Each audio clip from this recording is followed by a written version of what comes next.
జీవము కలిగిన మా దేవ, సర్వాధిపతి, రాజులకు రాజును, ప్రభులకు ప్రభువైన మా నాయన, ఈ పరిశుద్ధ నామమునకు కృతజ్ఞతాస్తుతులు చెల్లించున్నాము.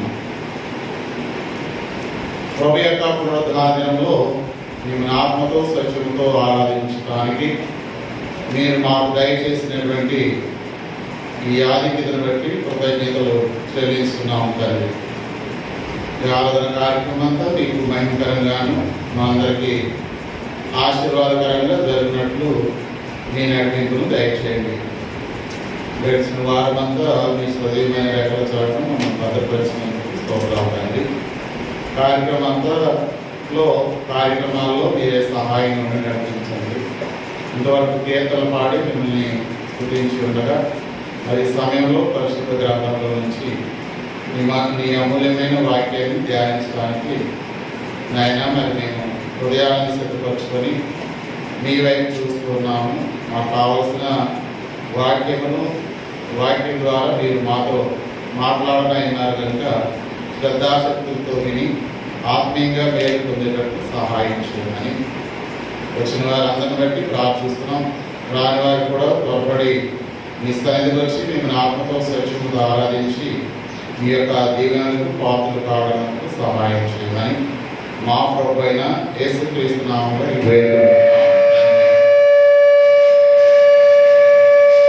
ఆమేన్.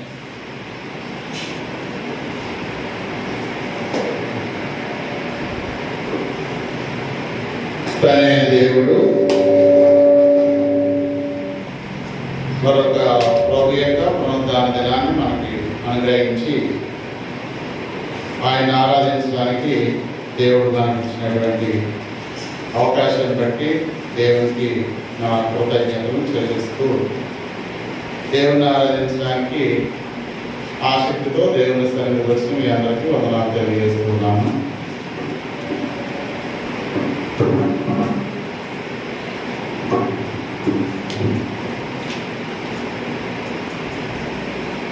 నూట 15వ కీర్తన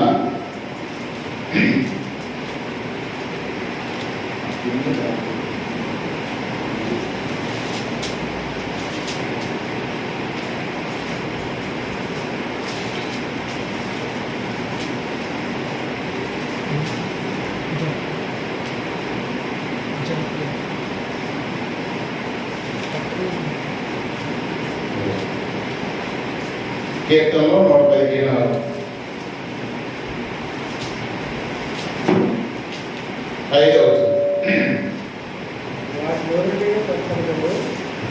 వాటికి నోరుండియు పలుకవు, కన్నులుండియు చూడవు, చెవులుండియు వినవు, ముక్కులుండియు వాసన చూడవు, చేతులుండియు ముట్టుకొనవు, పాదములుండియు నడువవు, గొంతుకతో మాట్లాడవు, వాటిని చేయువారును వాటి యందు నమ్మికించు వారందరూ వాటి వంటి వారే ఉన్నారు. చాలండి. భక్తులైన దావీదు గారు పరిశుద్ధాత్మ ద్వారా మాట్లాడుతూ ఉన్నాడు. ఏం తెలియజేస్తున్నాడు అని అంటే, మనుషులు విగ్రహాలను తయారు చేస్తూ ఉన్నారు, బొమ్మలు తయారు చేస్తూ ఉన్నారు. అవి కన్నులుంటాయి కానీ మాట్లాడు, చెవులుంటాయి కానీ వినవు.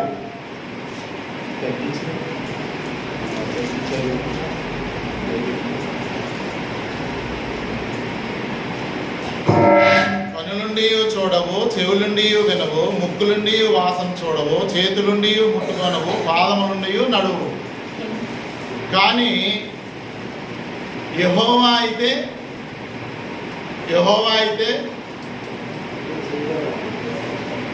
ఆయన ఆత్మస్వరూపమై ఉండి ఆయన మాట్లాడతాడు, ఆయన చూస్తాడు, ఆయన వింటాడు. అవునా కాదండి? అని ఎవరు చెప్తున్నారు? దేవుడే చెప్తూ ఉన్నాడు.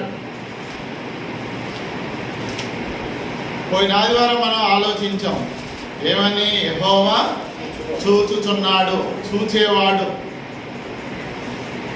ఈరోజు యెహోవా వినుచున్న దేవుడు.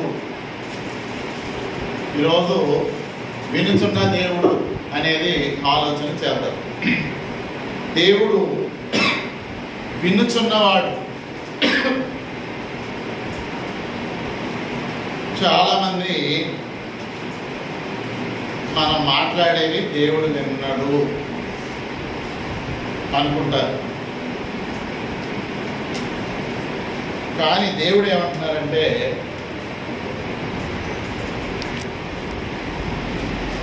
మీరు మాట్లాడేవన్నీ నేను వింటాను అంటున్నాడు దేవుడు. మనం మాట్లాడేవన్నీ ఆయన వింటాడటండి.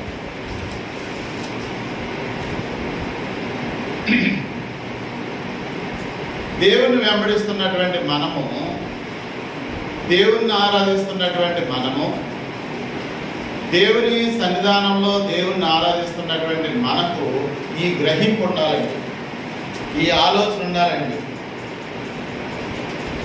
ఈ ఆలోచన ఉండాలి, ఈ గ్రహింపు ఉండాలి, ఈ భయం ఉండాలి. అందులో పెట్టాయా, మూడో దాంట్లో పెట్టి అందులో పెట్టి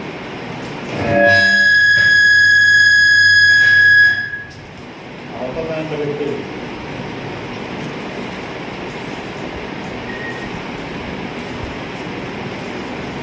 దేవుని వెంబడించే మనకు ఆ గ్రహింపు ఉండాలి, ఆ ఆలోచన ఉండాలి, ఆ తలంపు ఉండాలి.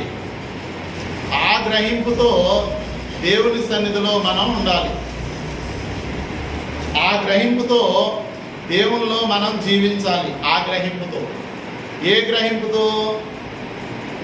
దేవుడు చూచేవాడు, అలాగే దేవుడు వినుచున్నవాడు అనే గ్రహింపు మనకు ఉండాలి అని నేను చెప్పట్లేదండి.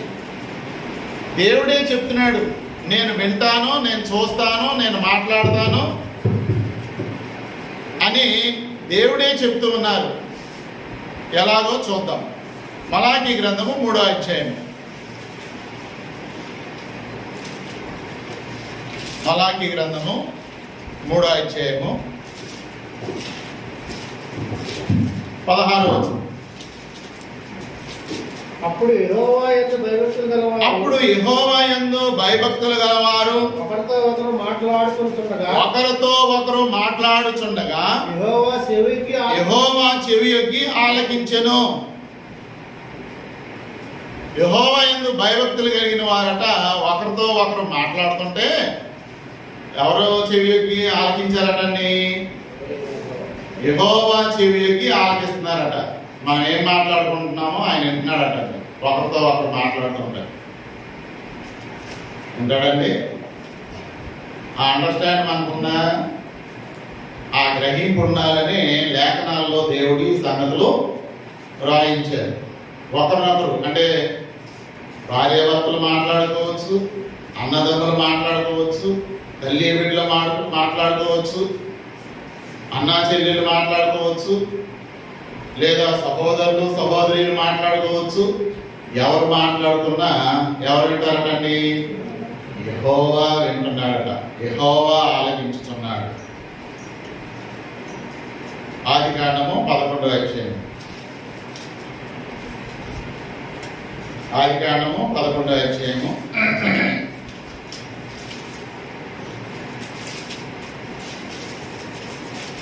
ఆదికాండము 11వ అధ్యాయము.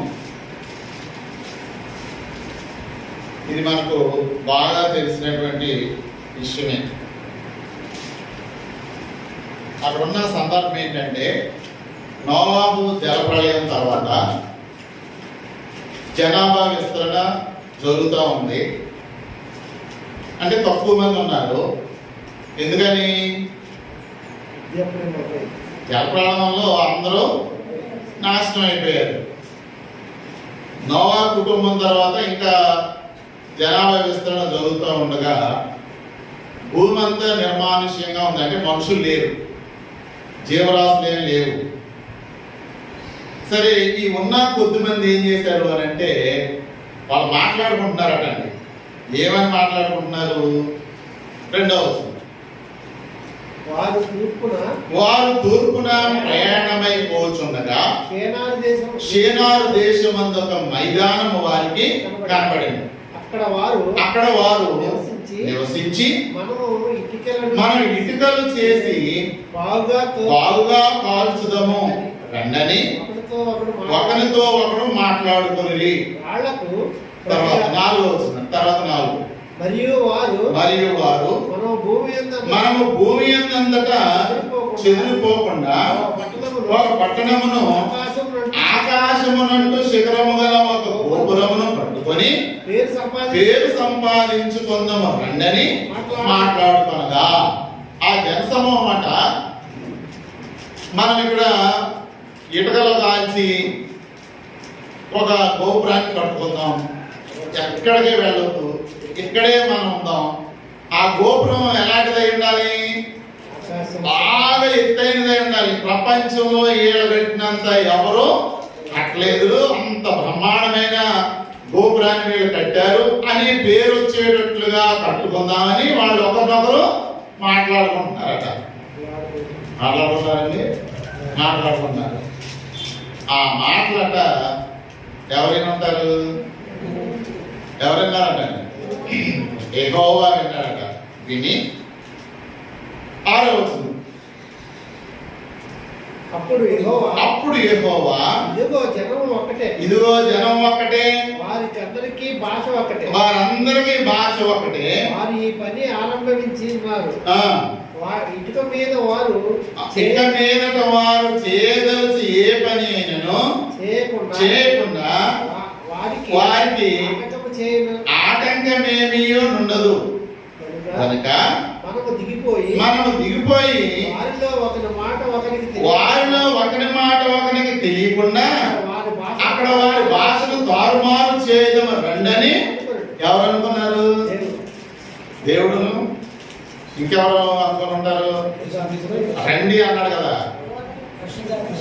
అంటే దేవుడు, యేసు ప్రభు, పరిశుద్ధాత్ముడు మనం దిగి వెళ్ళి వాళ్ళు అనుకుంటున్నారు ఇక్కడే ఉందాం, మనం ఎక్కడికి వెళ్ళొద్దు, ఇక్కడ ఎత్తైన గోపురం ఒకటి పట్టుకుందాం, ఇక్కడ నుంచి ఎక్కడికి వెళ్ళొద్దు, మనం ఇక్కడే ఉందాం, ఎత్తైన గోపురం కట్టి అందరిలో మంచి పేరు మనం తెచ్చుకుందాం అని అలా ఒకరితో ఒకరు మాట్లాడుకున్నారు.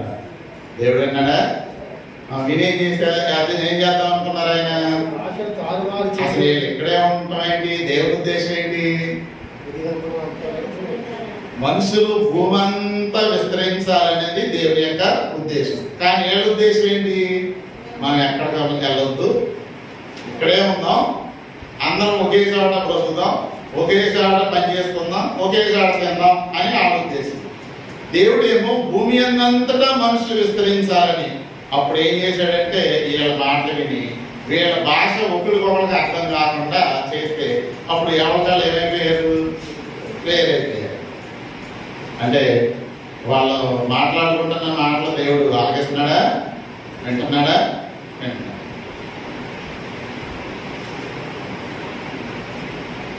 యెషయా గ్రంథము 59వ అధ్యాయము. యెషయా గ్రంథము 59వ అధ్యాయం.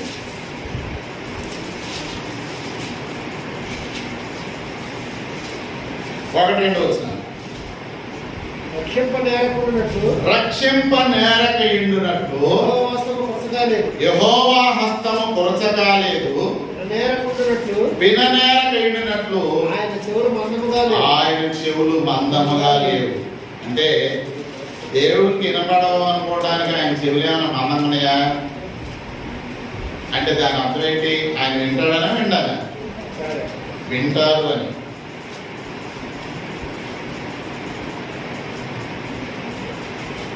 కీర్తనలు 94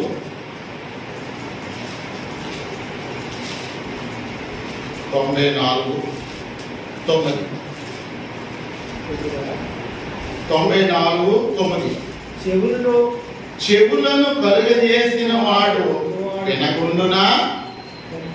కంటిని నిర్మించిన వాడు ఆనకుండునా? చెవులు నిర్మించిన దేవుడు ఆయన వింటారా? వింటారు.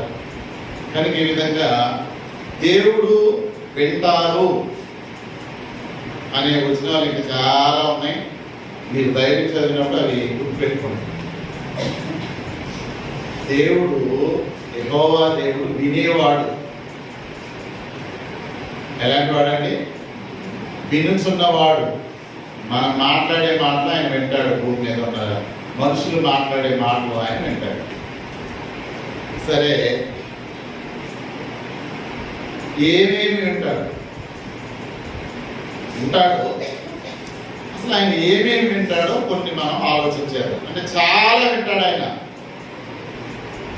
అయితే మొత్తం కొన్ని బైబిల్లో రాయబడి అంటే ఏమేమి వింటాడో అనేది యెహోవా దేవుడు వినుచున్నాడు అనేది మనం చూస్తాము, వింటాడని. అయితే అసలు ఆయన ఏమేమి వింటాడు? ఏమేమి వింటాడండి?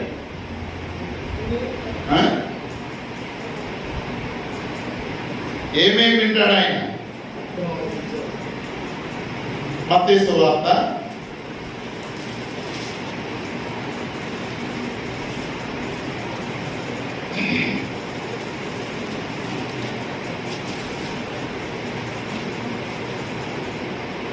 'మత్తయి యేసు ప్రభు ప్రార్థన గురించి మాట్లాడుతూ ఉన్నారు.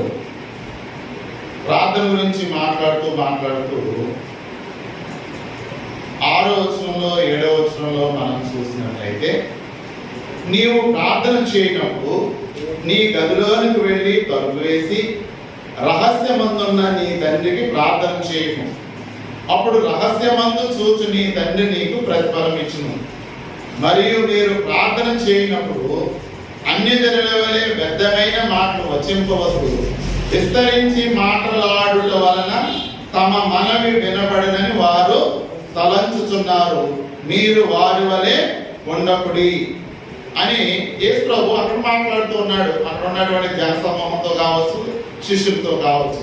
అంటే మనం చేసే ప్రార్థనలు ఆయన వింటాడు అని, మనం చేసే ప్రార్థనలు ఆయన ఆలకిస్తాడని అన్నా, వింటాడు అన్నా దేవుడు వింటాడు అని. మనవి, ప్రార్థనలు, యాచనలు, విజ్ఞాపనలు, మొరలు, ఇలా అంటే ఇవన్నీ ఆయన వింటాడండి. ఎవరు ప్రార్థన విన్నాడో కొంతమంది పేరు చెప్పండి. హిజ్కియా ప్రార్థన విన్నాడు అని పోయిన ఆదివారం మనం చెప్పుకున్నాం. ఇంకెవరు ప్రార్థన విన్నట్లుగా బైబిల్లో ఉంది? అబ్రహాం ప్రార్థన చేశాడు అండి, హాగరు ప్రార్థన చేసింది. ఇంకా అన్న ప్రార్థన చేస్తే విన్నాడు దేవుడు. ఆమె మొర ఆలకించి దేవుడు వెంటనే చేశాడు, జవాబిచ్చి రాబోయే సంవత్సరానికి నీకు మగబిడ్డ పుడతాడని జవాబిచ్చినట్లుగా మనం చూస్తూ ఉన్నాం. సమయాలు మొదటి గ్రంథంలో కూడా ఇలా చూస్తాం. ఎలిజబెత్, జకరియా ఎలిజబెత్ వాళ్ళిద్దరు భార్య భర్తలు. వృద్ధాప్యలో మంచి ముసలితనము, వృద్ధులు వాళ్ళు, పండు ముసలి వాళ్ళు దేవునికి ప్రార్థన చేశారు. దానియేలు ప్రార్థన చేశాడు. ఇంకెవరు ప్రార్థన చేశారండి? యోనా ప్రార్థన చేశాడు. అంటే ఎక్కడున్నాడు అసలు ఆయన? చేప కడుపులో, సముద్రంలో ఉన్నాడండి. సిగ్నల్స్ అందేయండి ఫోన్కి అయితే అందం. ఫోన్కు కవరేజ్ ఏరియాలో లేదని, సిగ్నల్స్ అందట్లేదని, స్పందించట్లేదని ఇలాంటివి వస్తాయండి. దేవునికి మనుషులకి సిగ్నల్స్ కట్ అవుతాయండి. అది ఎప్పుడో తర్వాత సంగతి. కానీ అందరికీ సిగ్నల్స్ ఎప్పుడూ ఉంటాయండి దేవుని దగ్గర. అంచేత దేవుడు మొట్టమొదటిగా మనం ఆలోచించేది ఏంటంటే ఏమేమి వింటాడు అని ఆలోచిస్తే, ఒకటి దేవుడు మన ప్రార్థనలో వింటాడు. అర్థమైందండి? ఇప్పుడు అందరం ఒకే ప్రార్థన చేస్తామా? చేయమండి. నా అవసరాలు వేరు, మీ అవసరాలు వేరు. మీ అక్కలు వేరు, నా అక్కలు వేరు. నేనుండే స్థితి వేరు, మీరుండే స్థితి వేరు. అంచేత అందరూ ఎవరెవరు ఏ స్థితిలో ఉన్నారో, ఏ అవసరాలు ఉన్నాయో, ఏ సమస్యలో ఉన్నారో, ఏ బాధలో ఉన్నారో, ఏ పరిస్థితుల్లో ఉన్నారో వారి ప్రార్థనలన్నీ ఆయన వింటాడు, ఆలకిస్తాడు. కనుక దేవుడు ప్రార్థనలు వినేటువంటి వాడు, దేవుడు ప్రార్థనలు ఆలకించేటువంటి వాడు. కనుక దేవుడు మన ప్రార్థనలో వింటాడు. అర్థమైందండి? దేవుడే స్వయంగా చెప్పారండి, నేను మీ ప్రార్థనలో ఆలకిస్తాను, మీ ప్రార్థనలు నేను వింటాను అని. మొదటి రాజులు 9వ అధ్యాయం. రాజులు మొదటి గ్రంథము 9వ అధ్యాయము 3వ వచనంలో మనం చూసినట్లయితే సొలొమోను ప్రార్థన చేస్తాడు, మందిరం కడతాడు. ఆ మందిరం కట్టి ప్రతిష్ఠించిన తర్వాత ప్రార్థన చేస్తాడండి. ప్రార్థన చేస్తే దేవుడే తిరిగి జవాబు ఇస్తాడు. చూడండి 2వ వచనం. 2 గిబియోనులో ప్రత్యక్షమైనట్లు యెహోవా సొలొమోనునకు ప్రత్యక్షమై అతనితో ఎలాగ సెలవిచ్చెను, నా సముఖమందు నీవు చేసిన ప్రార్థన విన్నపములను నేను అంగీకరించితిని, నా నామమును అక్కడ సదాకాలం ఉంచుటకు నీవు కట్టించిన ఈ మందిరమును పరిశుద్ధపరిచి ఉన్నాను. నా దృష్టియు నా మనసును ఎల్లప్పుడూ. కనుక నువ్వు విజ్ఞాపన చేశావు, నేను ఆలకించాను, నేను విన్నాను, నేను వింటాను కూడా అని చెప్తున్నాడు భవిష్యత్తులో. ఎందుకు వింటానంటున్నాడు? ఇదిగో నువ్వు మందిరం కట్టావు, ఆ మందిరం మీద నా కనుదృష్టి ఉంటుంది, అలాగే నా మనసు అక్కడ ఉంటుంది అని చెప్తూ ఉన్నాడు. మనసు ఉంటేగా వినేది అక్కడ. అంచేత దేవుడు మనం చేసే ప్రార్థనలో వింటాడు, ఆలకిస్తాడు. సొలొమోను చేసిన ప్రార్థనకి దేవుడు ఏం చేశాడండి? సొలొమోను ప్రార్థన చేస్తే సొలొమోను యొక్క ప్రార్థన దేవునికి ఏమైందంట? ఇష్టముగా ఉందట. నువ్వు అడగకపోయినా నేను ఇస్తున్నాను అని చెప్పాడండి. అంచేత దేవుడు ప్రార్థనలు వినేటువంటి వాడు. ఆ ప్రార్థనలకు ఆయన ఏం చేస్తాడండి? జవాబును ఇస్తాడు. అంచేత ప్రార్థనలు వింటాడండి ఆయన. ఏమేమి వింటాడు అనే దానిలో మొదటగా ఏం చూస్తున్నామంటే ప్రార్థన వింటాడు. ప్రార్థనలే కాదండి, ఇంకే వింటాడో మనం చూద్దాం. సంఖ్యాకాండము 12వ అధ్యాయం. సంఖ్యాకాండము 12వ అధ్యాయం.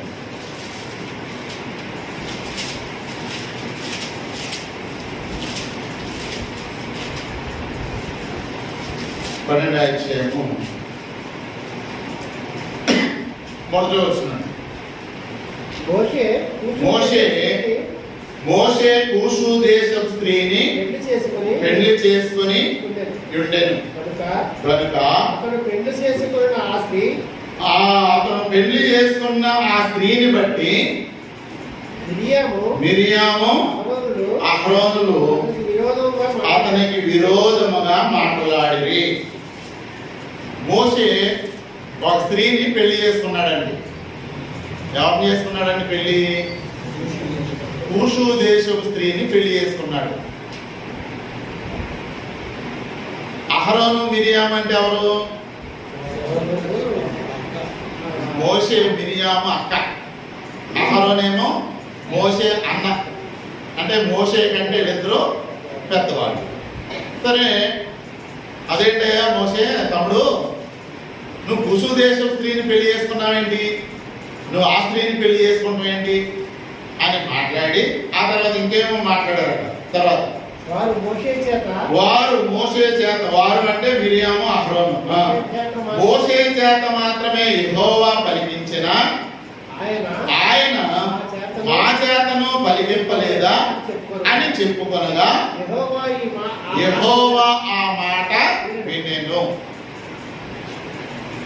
ఎవరు మాట్లాడారు? మిరియామును అహరోనట మోషే గురించి మాట్లాడారు. ఏం మాట్లాడారు? మోషేనే గొప్పడా, ఆయనతోనే మాట్లాడుతున్నాడా దేవుడు, ఆయన ద్వారానే మాట్లాడించగలుగుతున్నాడా, ఆయనకైనా ధర్మశాస్త్రం తెలిసింది, ఆయనకైనా ప్రసంగించడం తెలిసింది, మాకు రాదా, మాకు తెలీదా, మోషేనా గొప్పవాడు అని వాళ్ళు మాట్లాడారు. ఆ మాటలు ఎవరన్నారండి? యెహోవా ఆ మాట వినెను. ఉంది అక్కడ. ఎవరన్నారండి ఆ మాట? యెహోవా విన్నాడట. అంటే ఒకరి గురించి మనం కోపంతో మాట్లాడినా, ఉద్రేకంతో మాట్లాడినా, ఆళ్ళైనా గొప్పోళ్ళు అని మాట్లాడినా ఆ మాటలు ఎవరు వింటారటండి? దేవుడు వింటాడు. అంటే అలా మాట్లాడొచ్చనా మాట్లాడకూడదా? సరే, మాట్లాడొచ్చు మాట్లాడకూడదు తర్వాత సంగతి. కానీ అక్కడ మాట్లాడే మాటలు ఎవరు వింటున్నారు? రాజు వింటున్నావా నిద్రపోతున్నావా? ఎవరు వింటున్నారటండి? యెహోవా వింటున్నాడు. అంటే మాట్లాడే వాడికి ఆ గ్రహింపు ఉండాలి. ఇప్పుడు నేను మాట్లాడతాను, లేదా మీరు మాట్లాడవచ్చు, ఎక్కడన్నా ఎవరితోనన్నా మాట్లాడవచ్చు. కానీ ఈ మాటలు నేను యెహోవా మాట్లాడుతున్నాడేమో, దేవుడు వింటున్నాడేమో, దేవుడు ఆలకిస్తున్నాడేమో అనే గ్రహింపు ఉండాలట. సరే, యెహోవా విన్నాడు. ఏం చేస్తాడు యెహోవా వింటే? యెహోవా విన్నాడు. ఏం చేస్తాడు ఆయన? చేస్తాడు అన్న అని చేస్తాడండి. తర్వాత మోషే భూమి మీద ఉన్న అప్పుడు యెహోవా ఆ మాటలు విని అప్పుడు మోషే భూమి మీద ఉన్న వారందరిలో మిక్కిలి సాత్వికుడు యెహోవా మీరు ముగ్గురు ప్రత్యక్షము గుడారమునకు రండని హఠాత్తుగా మోషే అహరోను మిరియాములకు ఆజ్ఞించాడు. చూడండి, మిరియామును అహరోను మోషేను అలాగ అన్నారండి. అది ఎవరు విన్నారు? దేవుడు విన్నాడు. దేవుడు విని, అంటే బహుశా మోషే దేవుని చెప్పాడో లేదో తెలీదు, కానీ దేవుడే విని హఠాత్తుగా మీరు ముగ్గురు ప్రత్యక్ష గుడారానికి రండి అని చెప్పాడు. ఎవరు ముగ్గురిని? మోషేని, మిరియామును, అహరోను. మీరు ముగ్గురు ప్రత్యక్ష గుడారానికి రండి అని చెప్పాడు. ఎందుకు రమ్మన్నాడు? హఠాత్తుగా. సహజంగా దేవుడు ప్రత్యక్ష గుడారానికి ఎప్పుడు పడినప్పుడు రావడండి. ఆయన రారు. ఎప్పుడు వస్తారు? ఇశ్రాయేలు ప్రయాణము వాళ్ళు కొనసాగాలి, స్టార్ట్ అవ్వాలంటే దేవుని ప్రత్యక్షత రావాలి అక్కడికి. లేదా ప్రయాణం ఆగిపోవాలంటే దేవుడు అక్కడ ప్రత్యక్షం అవ్వాలి, లేదా ఆ మహిమ ఆ గుడారం మీదకి రావాలి. అది దేవుడు వచ్చి వెళ్ళటం అనేది అప్పుడే. కానీ హఠాత్తుగా పిలుపు వచ్చిందండి వీళ్ళ ముగ్గురికి. హఠాత్తుగా అంటే సడన్గా రమ్మన్నాడు. సరే, వెళ్ళారు వీళ్ళు. 5వ వచనం, యెహోవా మేఘస్తంభంలో దిగి ప్రత్యక్ష గుడారం యొక్క ద్వారమున ధరించి అహరోను మిరియాములను పిలిచెను. వారిద్దరూ రాగా ఆయన నా మాటలు వినుడి, అంటే దేవుడు చెప్తున్నాడు, నా మాట వినుడి, మీలో ప్రవక్త యెహోవానకు నేను దర్శనమిచ్చి అతడు నన్ను కలుసుకున్నట్లు కలలో అతనితో మాట్లాడుతును. నా సేవకుడైన మోషే అట్టివాడు కాడు, అతడు నా ఇల్లంతటిలో నమ్మకమైన వాడు. నేను గూఢభావనతో కాదు, దర్శనమిచ్చి ముఖాముఖిగా అతనితో మాట్లాడుతును. అతడు యెహోవా స్వరూపమును నిదానించి చూచును. కాబట్టి నా సేవకుడైన మోషేకి విరోధముగా మాట్లాడటకు మీరు ఎలా భయపడలేదను. అంటే మీరు ఎందుకు ఇలా మాట్లాడారు? అసలు ఆ మోషే ఎలాంటి వాడు? నన్ను నిదానించి చూడగలను, అలాగే ముఖాముఖిగా నేను అతనితో మాట్లాడుదును. మీరు అతనితో ఏంటి మీరు ఇష్టం వచ్చినట్టు మాట్లాడారు? అంటే ఒక తమ్ముడుగాను, ఒక అన్నగాను, ఒక సేవకుడుగాను మీరు చూశారు. అంటే మా సొంతోడు ఏమన్నా పర్లేదులే అని కుదరదు. అలాగా అతను నా సేవకుడు, మీరు అలా మాట్లాడకూడదు అని వాళ్ళని హెచ్చరిస్తూ ఉన్నాడు.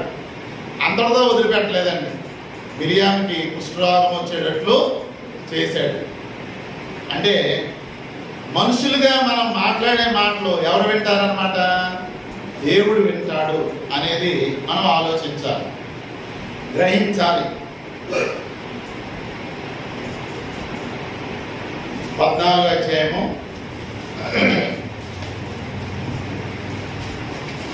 14 అధ్యాయం, సంఖ్యాకాండం 14 అధ్యాయం. ఇక్కడ ఇశ్రాయేలు సర్వ సమాజం గురించి మాట్లాడుతున్నాడు. 2వ వచనం, 14 అధ్యాయం 2వ వచనం. మరియు ఇశ్రాయేలు అందరూ మోషే అహరోనుల పైని సణుగుకొనిరి. తర్వాత 4వ వచనం, వారు అంటే ఇశ్రాయేలుడు, మనము నాయకుని ఒకరిని నియమించుకొని ఐగుప్తునకు తిరిగి వెళ్ళదమని ఒకరితో ఒకడు చెప్పుకొనగా. ఇంకేమనుకుంటున్నారంటే ఇశ్రాయేలీయులు, మనం ఐగుప్తు తిరిగి వెళ్ళిపోదాం, అనవసరంగా ఇక్కడికి వచ్చాం, మనల్ని ప్రార్థనలోకి తీసుకొచ్చారు, వచ్చిన తర్వాత ఏమీ మనకు మేలే లేదు, మళ్ళీ వెనకపోద్దాం అనుకుంటారు కొంతమంది. ఇశ్రాయేలు కూడా ఏమనుకుంటున్నారటండి, ఐగుప్తు నుండి మనల్ని మోషే తీసుకొచ్చాడు, అహరోను మోషే తీసుకొచ్చారు, అక్కడే బ్రహ్మాండంగా ఉంది, ఇక్కడ వచ్చాం కానీ అరణ్యంలో మనకి ఏమీ లేదు, ఎందుకు మనం మళ్ళీ వెనక్కి వెళ్ళిపోతాం ఎవరో నాయకుడిని చూసుకొని అని మాట్లాడుకుంటున్నారంట వాళ్ళు. ఉంటారంటే అలాంటి వాళ్ళు ఆల్రెడీ ఉన్నారండి. ఎవరు వాళ్ళు? ఇశ్రాయేలులో కొంతమంది. 26 మరియు యెహోవా మోషే అహరోనులకు ఇలా సెలవిచ్చెను, నాకు విరోధముగా సణుగుచుండు ఈ చెడ్డ సమాజమును నేను ఎంతవరకు సహింపవలను? ఇశ్రాయేలీయులు నాకు విరోధముగా సణుగుచున్న సణుగులు విని ఉన్నాను. మేము వెనక్కి వెళ్ళిపోతాం అని అంటున్నారు. ఎవరు విన్నారు? దేవుడు విన్నాడు. మాకేమేది చేశాడు అని అంటున్నారు. ఎవరు విన్నారు? దేవుడు విన్నాడు. మనం కొన్ని సందర్భాలు అలాగ అంటాం కదండి, అంటారు కదండి. కానీ అవి ఎవరు వింటున్నారు? దేవుడు వింటున్నాడు. దేవుని మీద సణిగినా దేవుడు వింటాడు, మనుషుల మీద సణిగినా దేవుడు వింటాడు, మనుషుల మీద ఏదైనా కోపంతో మాట్లాడినా దేవుడు వింటాడు, అనరాని మాటలు అన్నా దేవుడు వింటాడు. కనుక దేవుడు ఏమేమి వింటాడు అంటే ఏం వింటానే మనం అనుకోవచ్చు. ఇందా మనం మలాకి గ్రంథంలో చదివాం, యెహోవా యందు భయభక్తులు కలిగిన వారు మాట్లాడుకొనుచుండగా ఆయన వినేను. అప్పుడే వినేది. ఇప్పుడు ఏంటంటే ఎప్పుడు వింటాడా? ఎప్పుడూ వింటాడు. దేవుడు చూస్తాడు, చూచుతున్న దేవుడు అని పోయిన ఆదివారం చెప్పుకున్నాం. ఎంతకాలం చూస్తాడండి? ఎల్లప్పుడూ చూస్తూనే ఉంటాడు, నిరంతరము చూస్తూనే ఉంటాడు. మనం బ్రతికినంతకాలం చూస్తూనే ఉంటాడు, మనం లేకపోయినా చూస్తూనే ఉంటాడు. ఆయన నిత్యము చూచే దేవుడు ఆయన.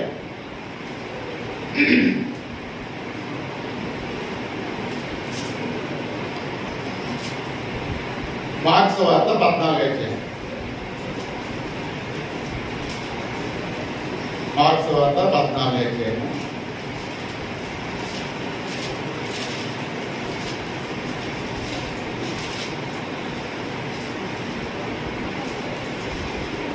ఇక్కడ సందర్భం ఏంటంటే యేసు ప్రభుని ఇస్కరియోతు యోధ అప్పగిస్తాడండి. ముద్దు పెట్టుకొని అప్పగించినప్పుడు రోమా సైనికులు వచ్చి యేసు ప్రభుని ఏం చేస్తారండి? ఆయన్ని బంధించి తీసుకెళ్తారు. దానికి ముందు శిష్యులతో యేసు ప్రభు మాట్లాడుతూ, నన్ను అప్పగించే సమయం ఆసన్నమైంది, నన్ను బంధిస్తారు, కొడతారు, తీసుకెళ్తారు, అప్పుడు మీరందరూ చెదిరిపోతారు, ఎవరి వాళ్ళు పారిపోతారని యేసు ప్రభు చెప్తారు. యేసు ప్రభు చెప్తే శిష్యులు ఏమంటారంటే, అసలు మేము ఎవరో అభ్యంతర పడం అని అంటారు, మేము ఎవరో పారిపోమా అని అంటారు. తర్వాత పేతురు ఏమంటాడంటే 29వ వచనం, అందుకు పేతురు, అందరూ అభ్యంతరపడినను నేను అభ్యంతరపడనని ఆయనతో చెప్పగా, యేసు అతన్ని చూచి, నేటి రాత్రి కోడి 2 మారులు కూయక మునిపే నీవు నన్ను ఎరుగనని 3 మారు చెప్పేదవని నీతో నిశ్చయముగా చెప్తున్నాను. నువ్వు ఏమంటావో నాకు తెలుసు అంటున్నాడు యేసు ప్రభు. ఏమంటాడంటే, కోడి 2 సార్లు కూయక ముందే 3 సార్లు ఆయన ఎవరో నాకు తెలియదు అని నువ్వు అంటావు అని యేసు ప్రభు పేతురుతో చెప్పాడండి. అంటే ముందే చెప్తున్నాడు యేసు ప్రభు, నువ్వు ఇలా అంటావయ్యా అని. సరే, అప్పుడు పేతురు ఏమంటున్నాడు? 37వ వచనం, అతడు మరిఖండితముగా నేను నీతో కూడా చావవలసి వచ్చినను నిన్ను ఎరుగనని చెప్పనేను అట్లు వారందరూ అని. ఒకవేళ నీతో కూడా చావాల్సి వస్తే నేను చచ్చిపోతాను, కానీ నిన్ను ఎరగనని నేను అసలు చెప్పనా అన్నాడు. ఎవరు? పేతురు. సరే, యోధా వచ్చాడు, యేసుప్రభుని అప్పగించాడు. వాళ్ళు వచ్చి సైనికులు బంధించారు. సరే, బంధించి తీసుకెళ్ళిపోతుంటే ఎవరి సంచి పట్టుకొని ఎవరి శిష్యులు పారిపోయారు. పేతురు ఉన్నాడు, కానీ దూరాన్ని నుండి యేసుప్రభుని చూస్తున్నాడు. యేసుప్రభుని ఏం చేస్తారు అని దూరాన్ని నుండి చూస్తున్నాడు. చూస్తూ ఉన్నప్పుడు అక్కడ ఏం జరిగిందో చూద్దాం. 66వ వచనం,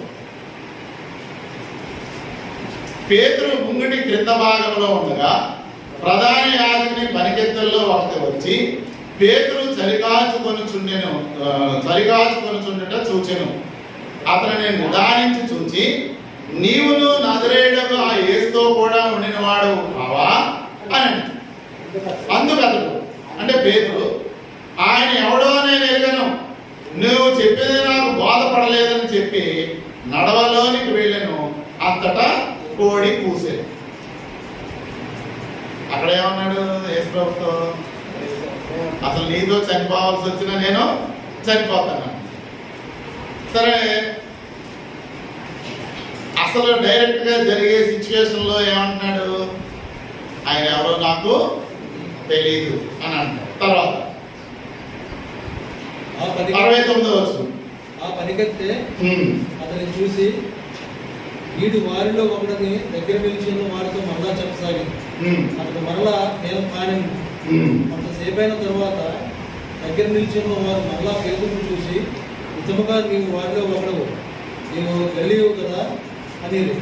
అందుకతడు, మీరు చెప్పుచున్న మనుషుని నేను ఎరుగునని చెప్పి శపించుకున్నటకును ఒట్టు పెట్టుకున్నటకును మొదలుపెట్టాను. వెంటనే 2వ మారు కోడి కూసింది కనుక కోడి 2 మార్లు కూయక మునుపు నీవు నన్ను ఎరుగునని మారు చెప్పేదవని యేసు తనతో చెప్పిన మాట పేతురు జ్ఞాపకం తెచ్చుకొని తలపోయిచూ ఏడ్చాడు. అంటే పేతురు ఇలా చెప్తాడని అతను చెప్పకముందే ఎవరో తెలిసింది? యేసు ప్రభు తెలిసింది. అంటే అంత జ్ఞానము కలిగిన వారు దేవుడు, యేసు ప్రభు, పరిశుద్ధాత్మ. కనుక మరి మనం మాట్లాడే మాటలు వినకుండా ఉంటాడు ఆయన? వినకుండా ఉంటాడండి? చేత ఏమేమి వింటాడు అని అంటే, మనం చేసే ప్రార్థనలు వింటాడు ఆయన, మనం సణిగిన సణుగులు ఆయన వింటాడు, మనం ఎవరి మీదైనా కోపంతో కానీ ద్వేషంతో కానీ మాట్లాడిన మాటలు కూడా ఆయన వింటాడు. అలాగే అన్యులు మాట్లాడినా దేవుడు వింటాడండి. 2వ రాజులు 19వ అధ్యాయం. భక్తులు మాట్లాడినే కాదండి,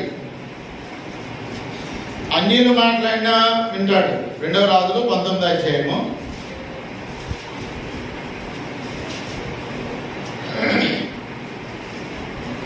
27వ వచనం, నీవు కూర్చుండటయు బయలు వెళ్ళుటయు లోపలకు వచ్చుటయు నా మీద వేయి రంకెలను నాకు తెలిసే ఉన్నవి.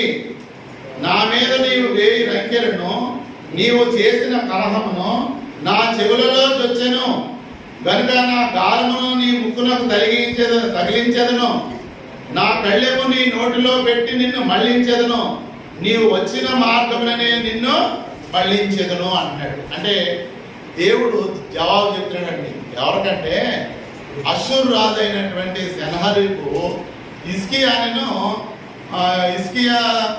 ఎవరి మీద అయితే రాజుగా ఉన్నాడో ఆ ప్రజల్ని దూషించడానికిను శపించడానికి మనుషులు పంపిస్తాడండి. మనుషులు పంపిస్తే ఆ మనుషులు వచ్చి ఇదిగో మేము అశ్షూరు చేత పంపబడిన వారము అని చెప్పి దేవుణ్ణి దూషిస్తారు. 4వ వచనం చూడండి. 4వ వచనం, జీవము గల దేవుణ్ణి దూషించుటకై అశ్షూరు రాజైన తన యజమాను చేత పంపబడిన రబ్షాకే పలికిన మాటలన్నీ నీ దేవుడని యెహోవా ఒకవేళ ఆలకించి నీ దేవుడని యెహోవాకు వినబడి ఉన్న ఆ మాటలను బట్టి ఆయన అశ్షూరు రాజును గద్దించునేమో. కాబట్టి నిలిచిన శాసనము కొరకు నీవు హెచ్చుగా ప్రార్థన. అశ్షూరు రాజు దూషిస్తున్నాడండి. అశ్షూరు రాజు శాప మాటలు మాట్లాడుతున్నాడు. ఎవరిని? దేవుణ్ణి, జీవము గల దేవుణ్ణి దూషిస్తూ ఉన్నాడు. అలాగే దేవుడు నియమించిన రాజుని దూషించాడు. అలాగే దేవుని ప్రజల్ని దూషించాడు. దేవుడు విన్నాడా? వినలేదా? దేవుడు విన్నాడండి. దేవుడు విని అంటున్నాడు ఇక్కడ 27వ వచనంలో, నీవు నా మీద వేయించున్న రంకెలు నాకు తెలిసే ఉన్నవి, నా చెవుల్లో తెచ్చెను, నీ నోటితో పలికిన మాటలన్నీ నేను వింటున్నాను అని. మరి మనం ఎవరితోనన్నా రోడ్డు మీద దెబ్బలాడుతున్నాం అనుకోండి, దేవుని ప్రజలమని, దేవుణ్ణి వెంబడించేవారమని, దేవుణ్ణి కుమారులమని, బాప్తీసం పొందిన వారమని చెప్పి ఎవరి మీదన్నా దెబ్బలాడుతూ బూతులు మాట్లాడాం, ఎవరినన్నా శపించాం అనుకోండి, అన్యుడి మాటే దేవుడు ఆలకించి విన్నాడు, చెవుల్లోకి వచ్చినాయి అంటే మరి దేవుని ప్రజలుగా మనం మాట్లాడి వింటాడా? వింటా? మనమే కొన్నిసార్లు దేవుణ్ణి అంటామండి, దేవుడు అలా చేస్తే బాగుండు కదా, దేవుడు ఇలా చేస్తే బాగుండు కదా. ఆ మాట వింటాడా? వింటా? అసలు ఆ మాట మన నోటి నుండి రావచ్చు? అసలు దేవుడు ఎంతటి వాడు, మన ఎంతటి వాడు? ప్రసంగి గ్రంథంలో ఏమంటాడు? నీ మాటలు కొద్దిగా ఉండవాలని అంటాడు. ప్రసంగి 5 అధ్యాయం. అవునా? నీ మాటలు కొద్దిగా ఉండవాలని అంటాడు. అంటే తక్కువగా ఉండాలి అని. మనం ఒక ఆఫీసర్ దగ్గరకో లేదా ఒక ధనవంతుడి దగ్గరకో వెళ్తాం, ఎలా మాట్లాడతాం? చెరువులు కట్టుకొని వినయంగా నీ వినపడినట్టు మాట్లాడతాం, స్లోగా. అదే మన ఇంటికాడైతే గట్టిగా అరుస్తాం. సరే, మనం ఏది మాట్లాడినా నా తండ్రి లేదా నా దేవుడు ఆలకిస్తున్నాడు, వింటున్నాడు అని జాగ్రత్తగా మనం మాట్లాడవలసినటువంటి అవసరత. ఎందుకంటే నేను వింటున్నాను అని దేవుడు చెప్తూ ఉన్నాడు. ఇంకేం వింటాడు ఆయన? 64వ కీర్తన.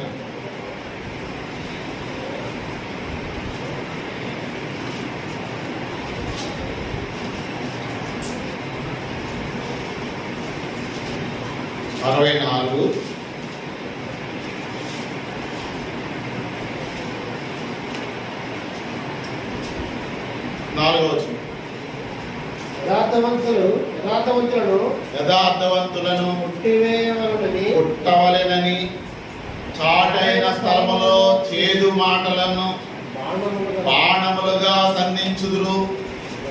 వారు భయమేమియో లేక అకస్మాత్తుగా వారిని కొట్టెదురు. వారు దురాలోచన దృఢపరచుకొందురు.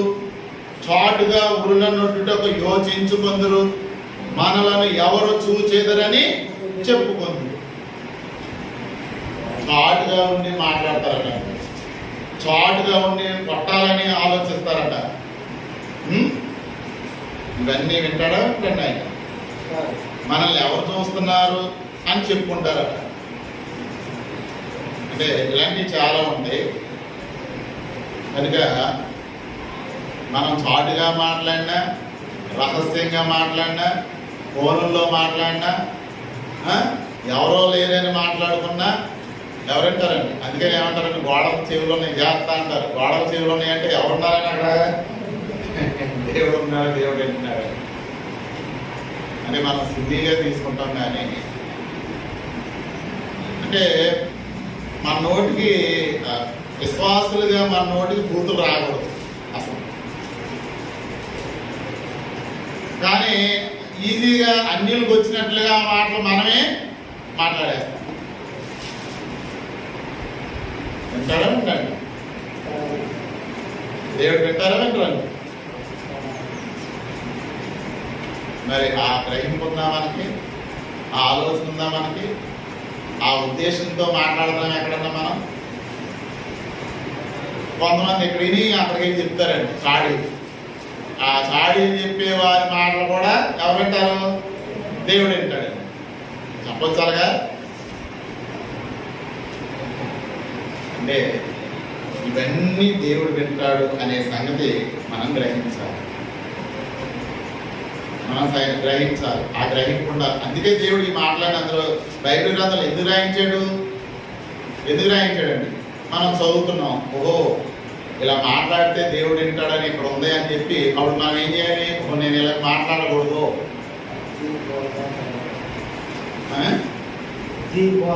ఈ బుద్ధి బోధ కలగటానికే కదా మనకు రాసింది. మనం చదివినప్పుడు ఓహో నేను ఇలా మాట్లాడకూడదు, నేను ఇలా ఎందుకు మాట్లాడాను? ఇప్పుడు ఆయన వినపడలేదండి. ఇప్పుడు అన్నవరం గారి గురించి నా దగ్గర అమ్మ ఆయన అప్పుడు అంటాడు, 2 బిల్డింగ్లు కట్టేశాడు, జంగాడని 3 అంతస్తులు బిల్డింగ్ కట్టేశాడు అని అన్నారండి. సపోర్ట్ అన్నారు. ఆయన వినలేదు, నేను విన్నాను. కానీ ఇంకొక ఆయన విన్నారు. ఎవరు విన్నారు? దేవుడు విన్నాడు. దేవుడు వింటాడో నేను అలా మాట్లాడకూడదు, అది భక్తులు అయితే ఎందుకు, లేదా డబ్బులుంటే నీకెందుకు? నువ్వేమైనా ఇస్తావా? అప్పు ఉంటే ఇప్పుడు నేను ఏమైనా ఇస్తానా? నేను ఇస్తానండి. ఎవరో పోనీ ఆయన దగ్గర ఎక్కువ ఉంటే తీసుకుంటావా? తీసుకోలేదు. అది చేయలేము, ఇది చేయలేము, మనకెందుకు? సరే, అసలు ఆ మాటలు రావచ్చా? రాకూడదు అని ఎవరు చెప్తున్నారు? దేవుడే చెప్తున్నాడు. నువ్వు అలా మాట్లాడితే నేను వింటాను, నువ్వు అసలు అలా మాట్లాడకూడదు అంటున్నాడు దేవుడు. అది మనం తెలుసుకోవాలి. బైబిల్ చదువుతూ ఎందుకు, వింటాం ఎందుకు? మనం బైబిల్ నాకు చెత్త అయిపోయింది, 2 సంవత్సరాల నుంచి వాడుతున్నాను, రోజు సరిగ్గా అయిపోయింది అంటారు. కానీ మాటలు కొంతమంది అది నేను అవ్వచ్చు, మీరు అవ్వచ్చు, ఎవరైనా కావచ్చు. అందరికీ దేవుడు చెప్పేది ఏంటంటే నువ్వు జాగ్రత్తగా మాట్లాడు, నేను వింటున్నాను అని చెప్తున్నాడు, నేను ఆలకిస్తున్నాను అని చెప్తున్నాడు. రాత్రి అంటే ఒకటే కాదు దేవుడు. మనం ఏమనుకుంటామంటే మనం ఆరాధన చేస్తాం, పాటలు పాడుతున్నాము, వాక్యం చదువుతున్నాము, ఈ వింటాడు, ఈ చూస్తాడు, ఈ అనుకుంటాం. కానీ మనం ఎవరెవరి గురించి ఏం మాట్లాడుతున్నామో, రహస్యంగా ఏం మాట్లాడుతున్నామో, కోపంతో ఏం మాట్లాడుతున్నామో, శాపంతో ఏం మాట్లాడతామో, దురుద్దేశంతో ఏం మాట్లాడుతున్నామో, లేదా వాళ్ళు నాశనం అయిపోవాలి, వాళ్ళు ఎత్తుకుపోవాలి, వాళ్ళు అదైపోవాలి, ఇదైపోవాలి అని చెప్తున్నాము. మరి ఇవన్నీ వింటాడు ఆయన? ఏంటండి మరి అసలు ఆ మాటలు మన నోటానికి రావచ్చా? ఇప్పుడు అసూరు రాజు వచ్చి మీరు నాశనం అయిపోవాలి, దేవుడు మిమ్మల్ని ఓడించేస్తాడు, మీరు చెరకెళ్ళిపోతారని చెప్తున్నాడు. దేవుడు ఏమన్నాడు? నువ్వు వేసే రంగులో నువ్వు అనే మాటలు నేను విన్నాను, జాగ్రత్త, నీ ముక్కుకి గేల వేసి లాగుతాను అంటున్నాడు. అంటే ఏంటి? నిన్ను నాశనం చేస్తాను, జాగ్రత్త, నువ్వు అనే మాటలు ఏంటి నేను విన్నాను అంటున్నాడు. అంటే మరి మనం కూడా అన్నట్టే కదా.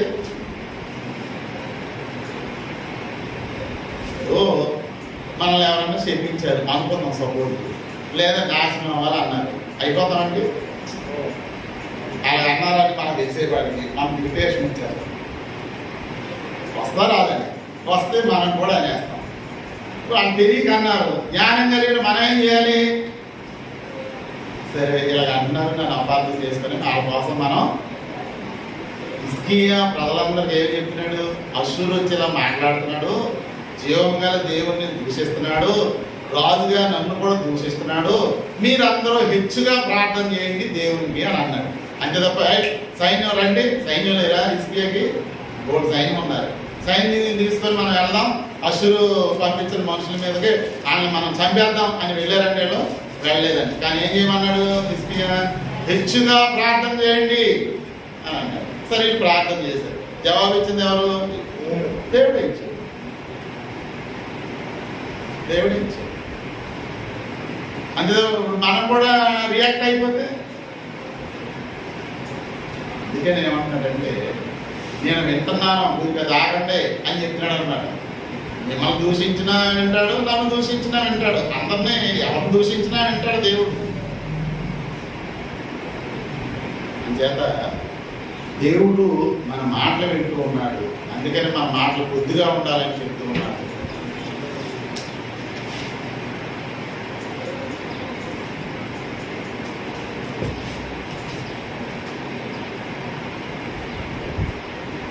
ఒకవేళ మనం ఇలాగ మన ఇష్టానుసారంగా మాట్లాడేస్తూ మనం ప్రార్థన పాటలు పాడి దేవుని ఆరాధిస్తాం. వింటాడండి దేవుడు మన ఆరాధన కానీ మన పాటలు కానీ? వింటాడండి? యెషయా గ్రంథం 1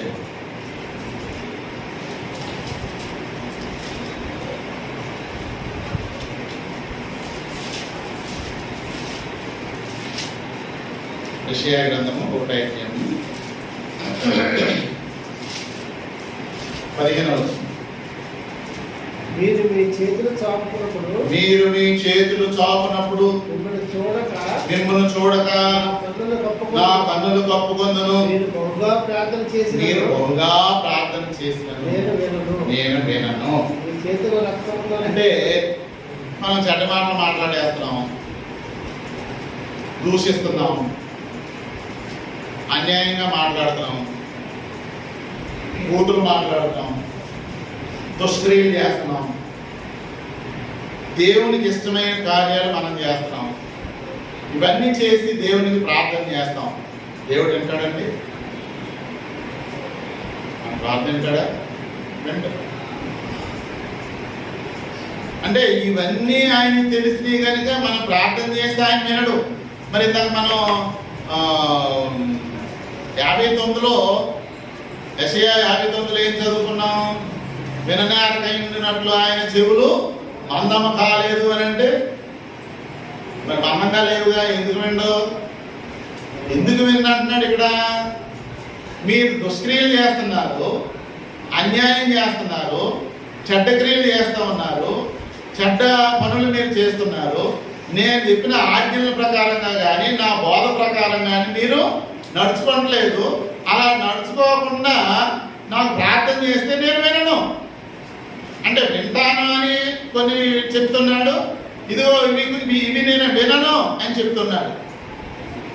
అంటే అన్యాయంగా ఉండి ప్రార్థన చేస్తే వినడు, చెడ్డ క్రియలు చేసి ప్రార్థన చేస్తే వినడు. కింద వచ్చిన చూడండి, మీ చేతులు రక్తముతో నిండి ఉన్నవి, మిమ్మల్ని కడుగుకొని శుద్ధి చేసుకొని మీ దుష్క్రియలు నాకు కనబడకుండా వాటిని తొలగింపుడి, కీడు చేయటం మానుడి, మేలు చేయ నేర్చుకుని న్యాయముగా జాగ్రత్తగా విచారించుడి, హింసించబడు వారిని విడిపించుడి, తండ్రి లేని వారికి న్యాయము తీర్చుడి, విధవరాని పక్షముగా వాదించుడి. ఇదిగో నేను చెప్పినట్లు ఇలా చేస్తే నేను వింటాను. కానీ నేను చెప్పినట్లుగా మీరు చేయకుండా అన్యాయంగా ప్రవర్తించిన, చెడ్డ క్రియలు చేస్తున్నా, కీడు చేస్తున్నా, అన్యాయం చేస్తున్నా, దుష్క్రియలు చేస్తున్నా, నేను అవి అలా చేసి మీరు ప్రార్థన చేసిన, ఆరాధన చేసిన నేను వినను అని చెప్తున్నాను. ఆమోస్ గ్రంథము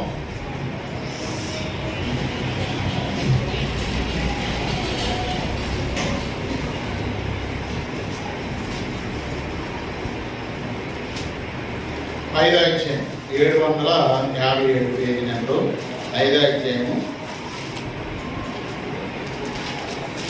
23వ వచనం. అంటే ఇక్కడ కూడా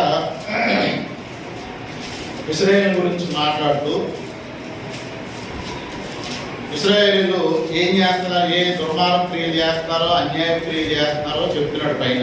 చెప్పి అప్పుడు ఏమంటున్నాడంటే ఈ క్రింద 21వ వచనం, మీ పండుగ దినములను నేను అసహించుకొనుచున్నాను, వాటిని నీచముగా ఎంచుచున్నాను.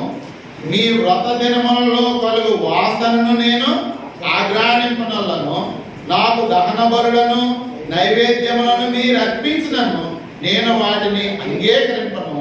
సమాధాన బలులుగా మీరు అర్పించు క్రొవ్విన పశువులను నేను చూడను. మీ పాటల ధ్వని నా యొద్ద నుండి తొలగనేది, మీ స్వరమండలముల నాదం వినుట నాకు మనసు లేదు. అంటే ఏమి వినడో చెప్తున్నాడు దేవుడు.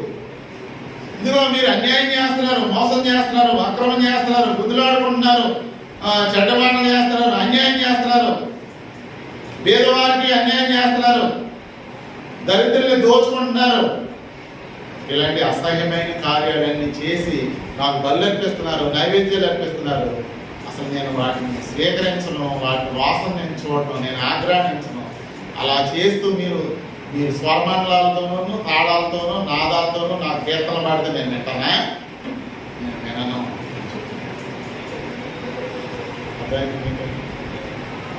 చేత ఏమేమి ఎలాంటి పరిస్థితుల్లో వినమో చెప్తూ ఉన్నాడు దేవుడు. అక్కడే ఇంకో మాటలో 6వ అధ్యాయంలో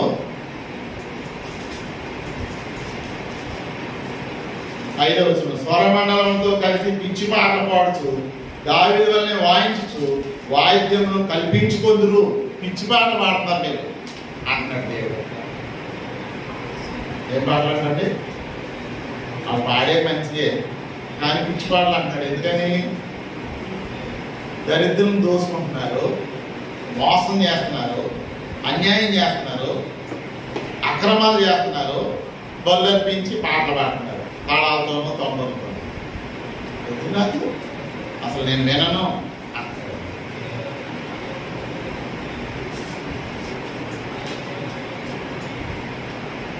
యోహాను సువార్త 9వ అధ్యాయం.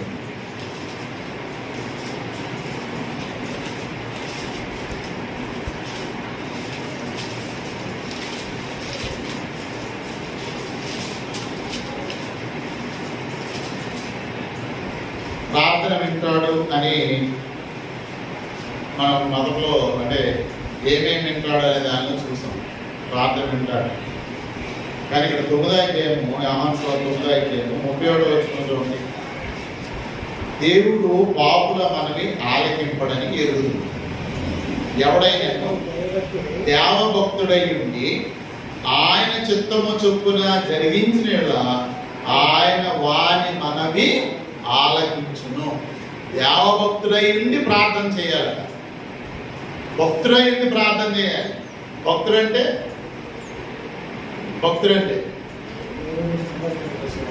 అదే భక్తుడంటే ఏంటి అంటే దేవుడికి ఇష్టడుగా ఉండాలి. ఇంకా భక్తుడంటే ఏంటి? దేవుడు ఒక భక్తుడు గురించి చెప్పాడండి. అతను భక్తుడు అని అన్నాడు. భక్తుల్లో ఉండవలసినటువంటి క్వాలిటీస్ ఏంటి, అర్హతలు ఏంటి? ఎవరిని దూషించకూడదు, ఎవరిది ఆశించకూడదు అన్యాయంగా. ఇంకా యోగ గ్రంథం 1వ అధ్యాయం 1వ వచనంలో చూడండి ఒకసారి.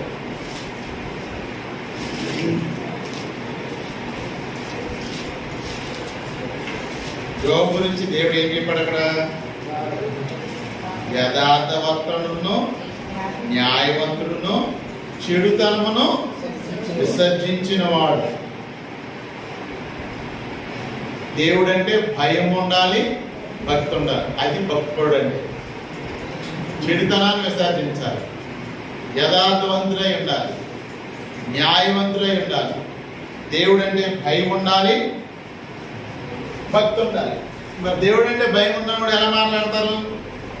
దేవుడంటే భయం ఉన్నవారు ఎలాంటి క్రియలు చేస్తారు?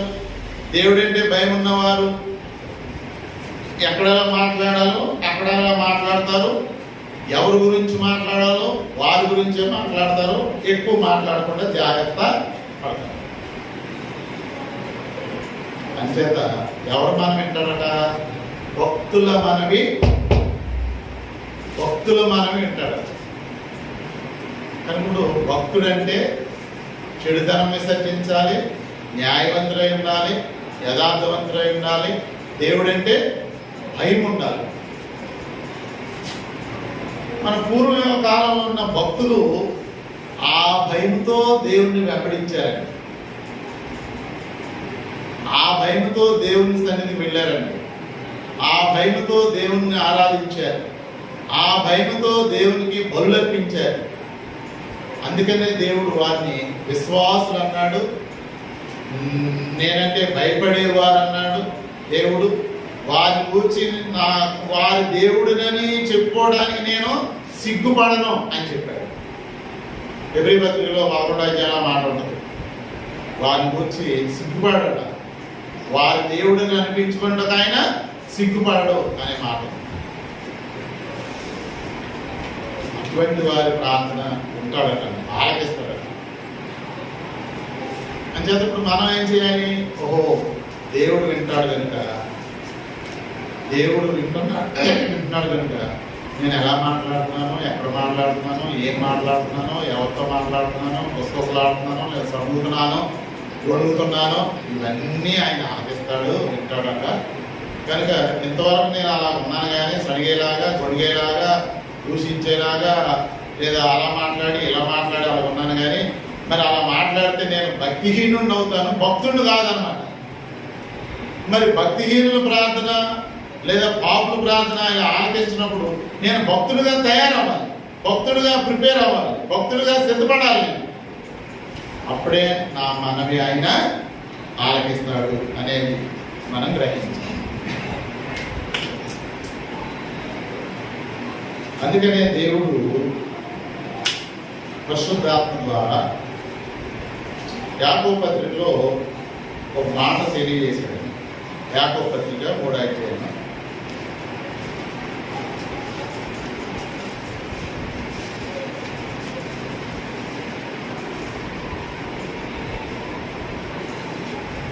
యాకోబు పత్రిక 3వ అధ్యాయం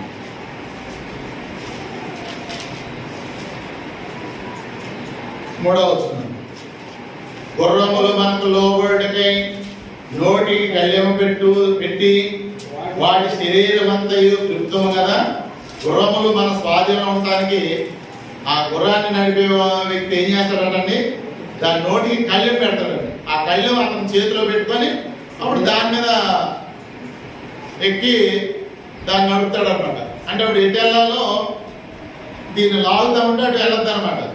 దాని చేతిలో ఉన్న ఆ మూతికి పెట్టిన కళ్యాన్ని పట్టుకొని లాగుతుంటాడు అనమాట. అప్పుడు దాని కంట్రోల్లో ఉంటుంది. తర్వాత వాడలను కూడా చూడుడి, అవి ఎంతో గొప్పవై పెనుగాలికి కొట్టుకొని పోబడినను వాడ నడుపు వాని ఉద్దేశము చొప్పున మిక్కిలి చిన్నదొక చుక్కాని చేత త్రిప్పబడదు. వాడలు నీళ్ళ మీద, సముద్రం మీద ప్రయాణం చేస్తాయండి. వాటికి రూట్ ఎలా తెలుస్తుందండి? వాటి రూట్ ఎలా తెలుస్తుంది? ఒక చుక్కాని ఉంటుందంటండి. ఆ చుక్కాని వాడ నడిపే వ్యక్తికి ఆ చుక్కాని ఎటు ఉందో తెలుస్తుంది, కనబడద్దు అనమాట. లైట్ హౌస్ అంటారు దాన్ని. అది సముద్రం ఒడ్డున వాడరేవుకి సమీపంలో దాన్ని కడతారండి ఎత్తుగా. దాన్ని చూసి వాడని నడుపుతారనమాట. ఎటు తిప్పాలంటే అటు తిప్పుతారట. అలాగుననే 5వ వచనం. అలాగుననే నాలుక కూడా చిన్న అవయవమైనను బహుగా అదిరిపడును. నాలుగు ఎంత ఉంటుందండి? చిన్నది. వాడ ఎంత ఉంటుంది? పెద్దది. గుర్రం ఎంత స్పీడ్గా వెళ్ళద్ది? చాలా స్పీడ్గా వెళ్ళద్ది. గుర్రాన్ని కంట్రోల్ చేయడానికేమో కళ్ళె ఉంది, వాడని కంట్రోల్ చేసి నడపడానికేమో చుక్కాని ఉంది. కానీ నాలుగుకి ఏం లేదు, ఏం లేదండి, అదుపు లేదండి. కొన్నిసార్లు కొంతమంది ఎదుటోని మాట్లాడకుండా గడగడ మాట్లాడేస్తారండి. ఏం మాట్లాడతారో తెలియదు. అంటే అందుకని అంటే లోకంలో మనుషులు మాట్లాడవచ్చు, వాళ్ళ ఇష్టం మాట్లాడవచ్చు. కానీ ఇక్కడ మనకేముంది? ఏముందండి? బ్రేక్ ఉంది ఇక్కడ మనకి. ఎవరు చెప్పారు బ్రేక్ వేసుకోమని? దేవుడే చెప్పాడు. బండి చాలా స్పీడ్ వెళ్ళదు. మీటర్ పెడతాడండి, 140 దాకా పెడతాడు మీటర్. బండిలో రీడింగ్ మీటర్ ఉంటుంది, దాని మీద అంకిలేసి 140 వరకు పెడతాడు. అంటే 140 వెళ్ళిపోమని కాదు. 140 వెళ్ళిపోతే ఏమవుతుంది? అప్పుడు భూమి మీద వెళ్తుంది బండి, కంట్రోల్ అవ్వదు. ఎక్కడికి వెళ్ళిన తర్వాత ఎక్కడో చోట పల్లెలు కొట్టారు. కానీ అందుకే దానికి ఏమి ఇచ్చాడు? బ్రేక్ ఇచ్చాడు. కాల్ దగ్గర ఇస్తాడు, చేతి దగ్గర ఇస్తాడు, బ్రేక్ ఇస్తాడు. ఎందుకనంటే ఇంత స్పీడ్ ఉంది కానీ నువ్వు అంత స్పీడ్ వెళ్తే నువ్వు కంట్రోల్ చేయవు కనుక నీకు బ్రేక్లు ఇచ్చాను అని చెప్తున్నాడు. అలాగే దేవుడు మనకు కూడా మన నాలుగుకి ఏం చేయమన్నాడు? గుర్రానిలా కళ్ళు పెడితే బాగుంటుందా? మనం కూడా మనం కంట్రోల్ చేసుకోవాలి. మన అదుపులో ఉండాలట. మన నోరు మన అదుపులో ఉండాలి, మన నాలుక మన అదుపులో ఉండాలి. అదుపు పెట్టుకొని మాటలు మాట్లాడాలి. కానీ ఎందుకనంటే వినే దేవుడు ఉన్నాడు కనుక, వింటున్నాడు కనుక. ఎవరు లేరని వద్దు, వింటున్నాడు దేవుడు. వింటున్నాడు అన్నప్పుడు, దేవుడు వింటున్నాడు అనుకున్నప్పుడు మన జాగ్రత్తలు అనుకుంటాం. వినలేదే, ఆయన వింటే ఏమవుతుంది, వినకపోతే ఏమవుతుంది, వింటే విన్నాడు అని భయం లేదు అనుకుంటాం. అప్పుడు ఏం చేస్తాం? మన ఇష్టం వచ్చినట్టు అదుపు లేకుండా మాట్లాడేస్తాం. అంటే నీ నాలుగుకి నీకు అదుపు లేదన్నమాట. నువ్వేం మాట్లాడుతున్నావు? వాళ్ళు నేను మాట్లాడినా నా నాలుగు నేను అదుపులో పెట్టుకోవట్లేదు అనమాట. అంటే అదుపులో పెట్టుకుంటం లేదంటే దేవుడు వింటున్నాడు అనే గ్రహింపు నాకు లేదా. అందుకని ఇక్కడ ఏమంటున్నాడంటే 5వ వచనంలో, ఎంత కొంచెము నిప్పు ఎంత విస్తారమైన అడవిని తగలబెట్టును. ఎంత కొంచెము నిప్పు, కొంచెం నిప్పేనంట, ఎంత తగలబెడతండి? ఎన్ని ఎకరాలైనా కాలిపోతుంది. ఇంకా దానికి ఆపుదల అనేది ఉండదు. ఆగదండి అగ్ని, ఆగుదా? ఆగదు. ఒక అగ్గిపుల్ల వేసి ఇక్కడ అనిపించామనుకోండి, ఎంత పెద్ద మంట మండుద్దండి, ఎంతవరకు వెళ్ళిపోద్దండి.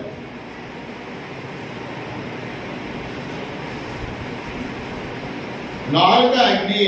నాలుక మన అవయవంలో ఉంచబడిన పాప ప్రపంచమై సర్వ శరీరమునకు మాలిన్యం కలుగజేయచ్చు, ప్రకృతి చక్రమునకు చిచ్చు పెట్టును, అది నరకము చేత చిచ్చు పెట్టబడును.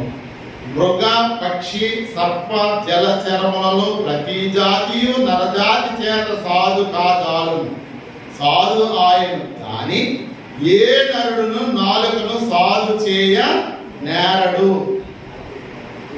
మృగాలు కానీ, పక్షులు కానీ, సర్పాలు కానీ, సముద్రం నుండే చేపలు కానీ మనిషి సాధు చేస్తున్నాడంటండి. అంటే వాటిని ఏం చేస్తున్నాడు? పెంచుతున్నాడండి. విష సర్పాలను కూడా ఏం చేస్తున్నాడు? మనిషి చక్కగా పెంచుతున్నాడు. కింగ్ కాబ్రా అంటారు, అంటే పాస్పాలన్నిటిలో ప్రమాదకరమైంది. కానీ దాని నెత్తి మీద చేయి పెట్టి సవర్ చేస్తున్నాడండి వాడు. దానికి మంచినీళ్ళు పోస్తున్నాడు నోట్లో, అది తాగుతుంది చక్కగా. అది ఎంత విశ్వసర్పం అండి, అది ఎంత ప్రమాదకరమైంది. కానీ అలాంటి వాటిని కూడా మనిషి ఏం చేస్తున్నాడు? పెంచుతున్నాడు వాటిని. కానీ దేన్ని సాధు చేయలేకపోతాడండి? నాలుగును. 8వ వచనం, ఏ నరుడును నాలుగును సాధు చేయనేరుడు, అది మరణకరమైన విషముతో నిండినది, అది నిరర్గళమైన దుష్టత్వమే. దీనితో తండ్రి అయిన ప్రభువును స్తుతింతుము, దీనితోనే దేవుని పోలికగా పుట్టిన మనుషులను చెప్పిందుము. ఒక్కనాట నుండి ఆశీర్వచనమును శాపవచనమును బయలువెళ్ళును. నా సహోదరులారా, ఇలా ఉండకూడదు అని చెప్తున్నాడు. ఎవరు చెప్తున్నాడండి? ఎవరు చెప్తున్నాడండి? విశ్వాసులకు చెప్తున్నాడు, దేవుని పిల్లలైన వారికి చెప్తున్నాడు. సహోదరులారా, అలా ఉండకూడదు. మీ నోటితోనే దేవుని స్తుతిస్తున్నారు, ఆ నాలుగుతోనే దేవుని దూషిస్తున్నారు, లేదా సహోదరుని చేపిస్తున్నారు. ఒక్క నాలుగులోనే ఈ 2 వస్తాయా?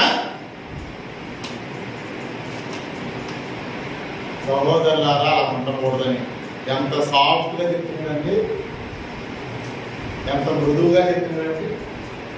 సహోదరులారా, అలా ఉండకూడదు. ఈ నోటితోనే దేవుని స్తుతిస్తాం, ఈ నోటితోనే ప్రార్థన చేస్తాం, ఈ నోటితోనే దోషం మాటలు వస్తాయి, ఈ నోటితోనే శాప మాటలు వస్తాయి, ఈ నోటితోనే తిడతాము, ఈ నోటితోనే సణుగుతాం, ఈ నోటితోనే మళ్ళీ దేవుని స్తుతిస్తాం. ఏం చేస్తుంది? అటువంటి వాడు వింటాడండి చేత. దేవుడు వినేవాడు, ఏమేమి వింటాడో ఆలోచించాం. ఎలా ఉండి మనం కీర్తన పాడితే వినడో, ఎలా ఉండి ప్రార్థన చేస్తే వినడో, ఎలా మన నాలుకను కంట్రోల్ చేసుకొని మన మాటలు కానీ, మన స్థుతులు కానీ, మన ఉచ్చరణ కానీ ఉండాలో అది కూడా చెప్తున్నాడు.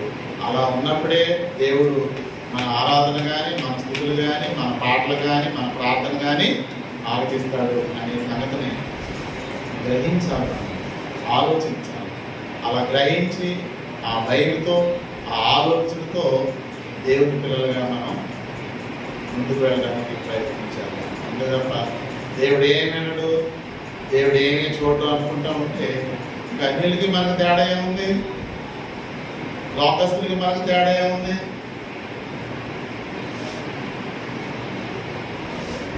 చేత మన దేవుడు వినుచున్న దేవుడు, మన దేవుడు చూచుచున్న దేవుడు. విగ్రహం లాంటాడు కాదండి.